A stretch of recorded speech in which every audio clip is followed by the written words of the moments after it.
Okay, so as soon as I was done reading this week's chapter of Fairy Tale, the first thing that popped in my head was, damn, it's a fucking good thing we didn't get this week's chapter at the same time as last week. Because if we would have got two chapters last week, that would just kill the impact of 538 completely. Alright, so in this week's chapter of 539, we find out that Natsu's not actually dead. Turns out the book end had nothing to do with him disappearing, which is why I said in the beginning that if we would have found out, if we would have got this chapter last week, it would have killed 538's impact. In fact, it even did this week. Because, it built up, the book end is destroyed, and then Natsu disappears at the end of the chapter, which means, he wasn't able to escape his fate. He was tied to the book, and with it and Zeref's death, he's officially dead, and there's no coming back. There's no bringing him back whatsoever. The character's gone. That impact was killed at the end of this chapter when we find out, Natsu's fine. He had nothing to do with the book end disappearing. That had nothing to do with him disappearing out of nowhere. It was literally just Acnologia scooping him up and taking him to a different fucking dimension. So yeah, it kind of killed the impact from that, because at the end of 538, you're feeling a little sad, you're feeling a little emotional because the main character's dead, or dead. You knew he came back by the end of the series, but he was gone, and you thought, it was because of the book end, you thought it was because of this, when it turns out, it was just he got kidnapped. They never really just killed it. But it wasn't just him that got kidnapped. We saw throughout the chapter that every single member of every single Dragon Slayer that we know got kidnapped in this chapter.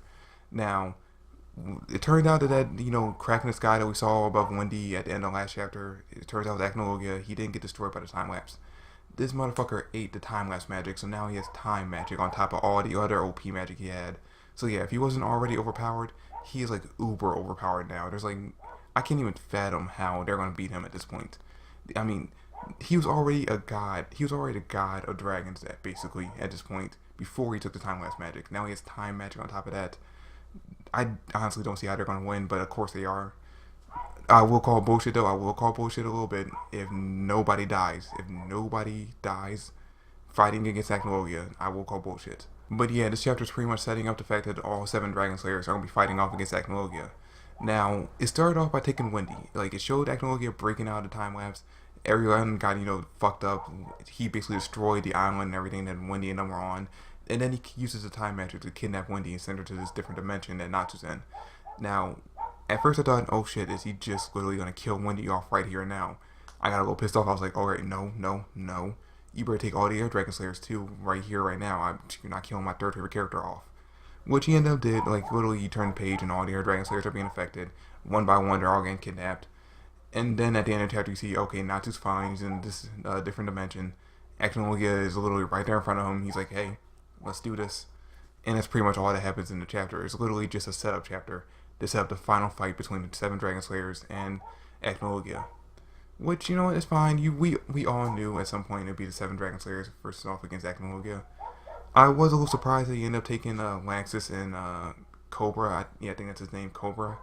I was a little surprised he took those two too, since throughout the entire series it's been kind of built up that, they're not official Dragon Slayers. They only have the Lacrimia or whatever inside them of a Dragon Slayer. They weren't trained, they weren't taught the magic, so they're not official. But this chapter confirmed that, yeah, fuck all that noise. They're official Dragon Slayers. It doesn't matter that they weren't trained by dragons. They are official ones. So yeah, this fight's built up. We all knew it was coming. I am a little disappointed that God Angsharam isn't involved even a little bit. Even if it's just cursing Lucy with the fact that she can't use magic anymore or making her immortal. I mean, maybe we'll find out at the end of the series that she does have that kind of curse or something, but as of right now, it doesn't seem like he's involved at all. Which at first I said, yeah, I didn't want him involved, but now that I think about it, it is kind of a disappointment, but whatever. I will say this though. If Acnologia survived the time lapse, and he was the one who was directly affected by it, he touched the time lapse, he was the closest one to the explosion, which means in order for him to survive, he would have had to eat the magic as it was destroying him. So if that happened, there's a chance that Anna and Ichia are both still alive. They might have survived and might be just stuck in this other dimension with Natsu and the rest of the Dragon Slayers, which, if that's the case, I highly suspect that Anna will come in and, help them out at the end of the day, because she's pretty much a god when it comes to celestial magic, so I'm pretty sure she'll come in, help them out. She'll probably end up dying in that way. Ichia will probably survive, because, it's fucking Ichia. He always ends up coming back somehow. But, yeah, that's pretty much all that happens in the chapter. Let me know with your comments down below what you think is going to happen in the future chapters with this final fight. Do you think anyone's going to survive this? I personally think that, yeah, everyone will survive just by the track record that Hiro Mashima has set up for this series so far. I will call bullshit, though, if if someone's not even severely hurt, if someone's not severely hurt by the end of this fight, I will call bullshit. But I do fully expect everyone to survive this. But yeah, that's pretty much it for the review. Thanks for watching. Hope you enjoyed. If you did, drop me a like, subscribe to the channel. I really appreciate it.